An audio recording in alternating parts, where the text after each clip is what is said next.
The students, welcome to the science class. So today is the last day of the explanation of this chapter, rock, soils, and minerals. So to where when we will mainly tell about the need for conservation, but before that, we will also something tell something about the formation of the soil. Okay, so let's proceed. Let's start. Okay, so the formation of the soil, now why does it essential, or how does it happen? That is it is actually first of all the things which we have to know, that is the formation of the soil is itself is a slow and continuous process. It keeps on happening but very slowly. So actually, when the earth was formed, there were only big rocks, say big rocks, big and also hard rocks. Okay, so and along with the rocks there were water, wind, and the air. So changes in the day and night temperature caused these rocks to expand and contract. You know very well that how the night and day temperature changes. Maybe in some places we can feel it less, in some places we can feel it more, but generally at the initiation period when there was nothing in the earth, the temperature variation, temperature change was felt very much, very vividly. So due to this huge temperature of the changes, the rocks keeps on relaxing or expanding and contracting, and it leads to the formation of the crack in the rocks. Okay, so it leads to the formation of the crack in the rocks. Here you can see that is weathering does not describe the weather. It's something different. It's in the GIF, you will see in the video, that is weathering, which I will come in the next part. It is actually not means to be, or it's actually not meant to be uh, the weather condition. It is about the process where rock is gets broken. Okay, now,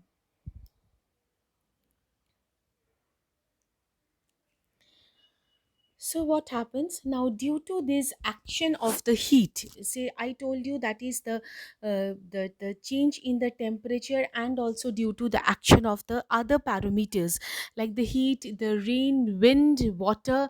These rocks now broken down into a smaller particles. Initially, I told you that in the earth there were big rocks, and they can be broken into small pieces with the weather, with the temperature or climatic factors, and then they rub each other against each other. They are being washed, and they are being eroded by the water, wind, and then it also but definitely and then they gradually transformed into rock particles or the dust particles. But please remember that this entire process did not happen for in 1 year or 2 years. It had taken millions of years, like usually it takes in case of any geological phenomenon. So it has taken almost few years to transform into the rock particles. And also this gradual process of formation, this entire process is known as the weathering. So when the water or temperature, or due to some other external parameters, when they see in the diagram, when the rocks crack and ultimately broken apart. So initially in with the figure, water then seeps into the rocks, then the second is water freezes. And in the last chapter you had studied that when something is freezes or something is freezed, so automatically it expands. So due to expansion, it caused the rock particle to break apart, and rock particle are broken apart into more smaller sized rock particles, and ultimately they are formed very fine particles and dust particle. So this all happened due to the process of weathering. Okay, so So that is why I had told you before also that weathering does not only mean the weather condition, it is the breakdown of the rock. So here comes the question, what is weathering? It is actually the breakdown of the rocks due to some processes like any due to some processes like physical process, chemical process, or maybe biological process. All this detailed discussion of the processes you will come in the later part, but weathering happened due to the environmental or climatological factors. Okay, as if now this is important for you to know, just keep it in mind. Okay, next, coming into a very vital thing, like why we are studying this chapter. Rock, why we had studied rock, we had already said, but what is the essentiality or what is the necessity to study about the soil?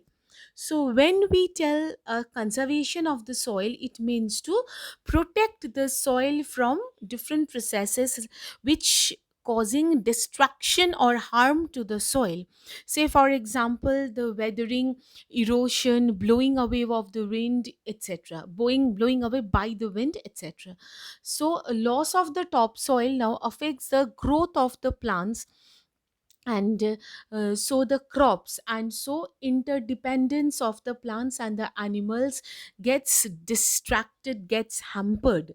So thus we need to conserve the soil and protect the soil for our benefit only. Okay, for our, if this is the process, see, if due to the soil erosion the topsoil gets eroded, so automatically the fertile soil will be getting eroded. So in lacking of the fertile soil, the plant life won't be able to survive. Similarly, the animal life won't be able to survive. So definitely due to this process, the conservation of the soil is very much essential. Like you can see here, this the remaining topsoil, if there is no plant, obviously the deforestation, or if there is deforestation, then automatically the nothing will be there to hold the soil particle, and soil will prone to erosion. So in order to conserve the soil, we have to stop the deforestation also. Okay, so we have to stop the deforestation and go for afforestation process. Next, conserving the bare fields by growing different types of crops. And as I told you, because without the crops, the soil topsoil portion will be eroded, and topsoil is the mother soil for which the cultivation happens. So we will not allow the cultivation to stop. So in a way, we should give the crops, we should harvest the different types of crops, so that these crops can hold the soil particle. And also growing trees on their roots also bind the soil particles tightly, as I had said. And also growing trees and bushes along the boundary of the field. Okay, growing trees and bushes along the boundary of the field is also very important.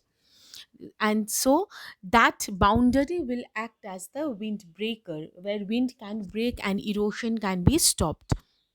Okay, and different types of vegetation, not only the big trees, but also the herbs, shrubs, everything should be planted. They all will help to stop the soil erosion. Okay, they will help to stop the bank erosion, that is the river bank, the how they get eroded, they will also stop the erosion, you can see here.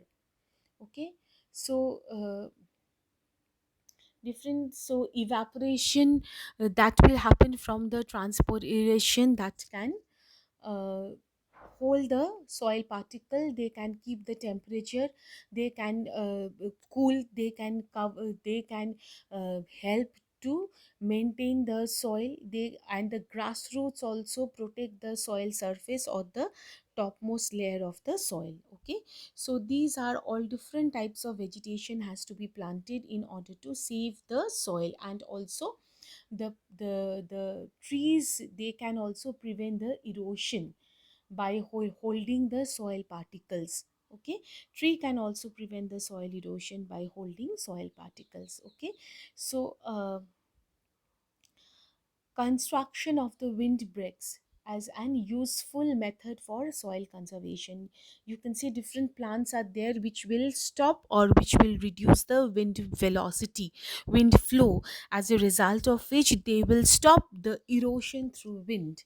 Okay, so they can act as a windbreak so that erosion, soil erosion can be stopped. Okay, so in this class we had learned why the soil conservation is required and what are the methods we should take to stop the soil erosion, and at the same time we had learned about the formation of the soil.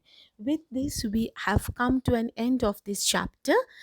So I hope you had clearly understood the rocks, soils, and minerals and why are they so important for our survival, and why do we have to study them in order to keep them in uh, uh, proper amount, so that they can all can help our existence. Okay, so in the next class we'll start with the question answers.